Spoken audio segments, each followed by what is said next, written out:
ปลาง่าย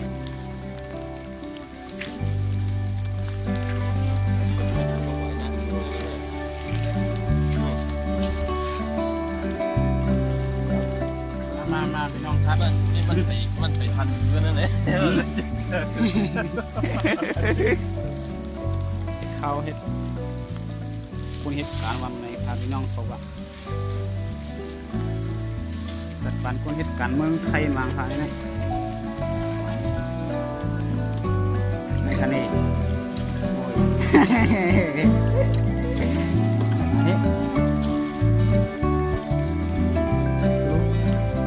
ดูก็เลยเหตุการณ์มา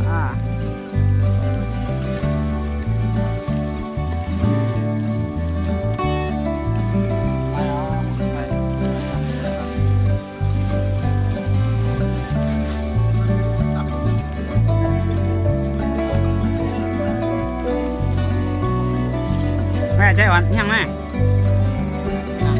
นี่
เสาหมองเมานี่ไป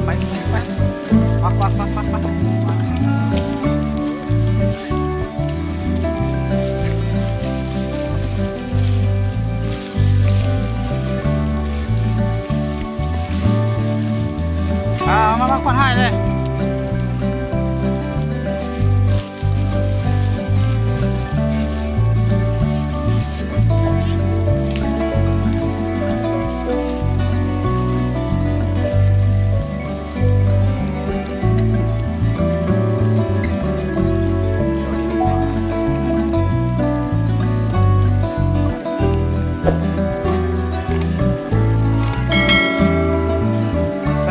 ใส่